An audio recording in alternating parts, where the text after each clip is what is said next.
And honestly, it's unlike a lot of books I've seen on the market. Every author says that about their own books. Here's why I actually mean it.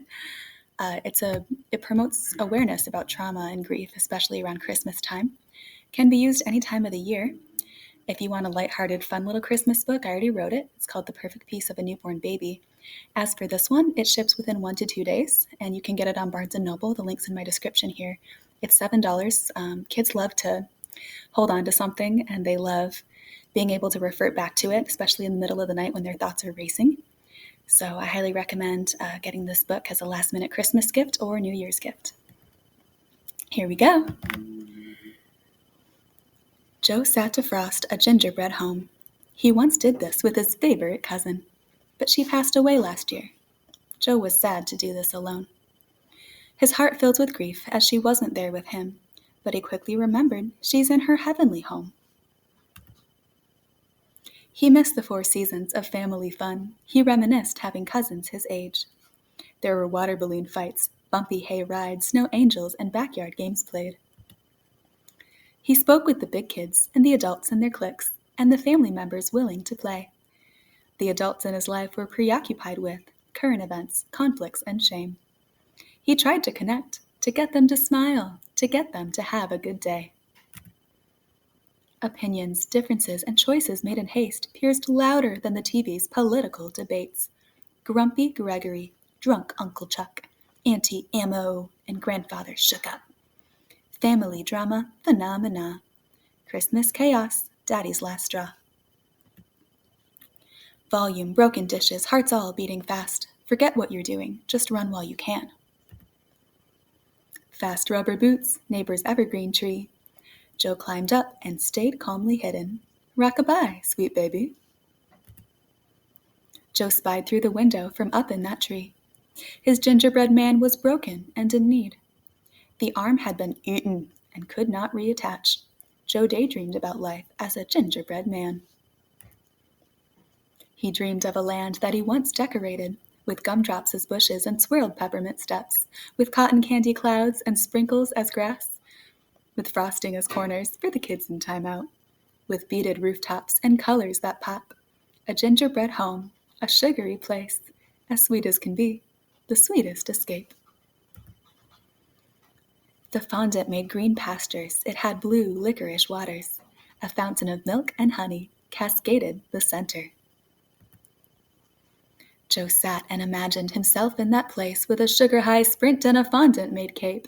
In Joe's mind, he was that gingerbread guy, missing an arm but running on by. As he ran and he ran, he began to feel chased, 'cause no matter the setting, the memories stayed. The critical words, the averted gaze, the strong statue he became as they chiseled away. The cricket sounds chirping, tweet chirping away. The feeling of shame, like yourself on display. Don't let them see you. Also, don't hide. And don't let them hear you, lest they criticize. Look in the mirror, you gingerbread hero. As long as you're fast, you'll never be caught. Ginger lasts long, but ginger can break, and bread's no exception, it crumbles like cake. When gingerbread muscles just gingerly dread the chase scene that can happen, but you never know when.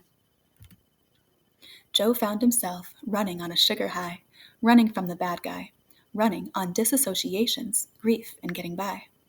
No, no, no, Joe was not designed to hide in a tree and rock-a-bye like the nursery rhyme. There is nothing to run from, there is nothing to fear.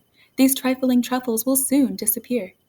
He tripped over a gumdrop that was placed in his path, his face planted directly onto a giant candy stash. In gingerbread form, he saw his own arm, with a frosting face on it and swaddling fondant. 'Twas a baby, just resting. It's bone of my bone, it's the flesh of my flesh. What a wonderful find, what a glorious catch. After watching through the window, ever cautiously, Joe climbed down from the tree and rejoined the family. Joe realized the difference between peace and running, that peace is a presence, not just absence of something. He rejoined the family with the absence of some and the absence of quiet. Still, he got to have fun. The family was decent. They were getting along. They were loud. They weren't perfect, but Joe's peace was still strong. he looked for and missed his dear gingerbread friend, but he learned to relax, having peace in his head. Sometimes Christmas isn't what commercials may tell you, but peace isn't something a salesman can sell you. Peace is a gift that is given by God. Count your many peaceful moments and remember when you ought. If the absence of the chaos simply doesn't satisfy, look to Jesus, lift your head up, and draw near to make him nigh. Everywhere you go, God's your gingerly escape. He's your hero, he's your love, and he is never far away. I speak from personal experience there. This book was inspired by Exodus chapter 3, verse 33. It says, Lord, I don't want to land flowing with milk and honey if your presence is not there, because his presence is everything, friends. And there you have the gingerly escape. I hope this book blesses you, and hope you have a good rest of your day. Bye for now. And Merry Christmas, by the way.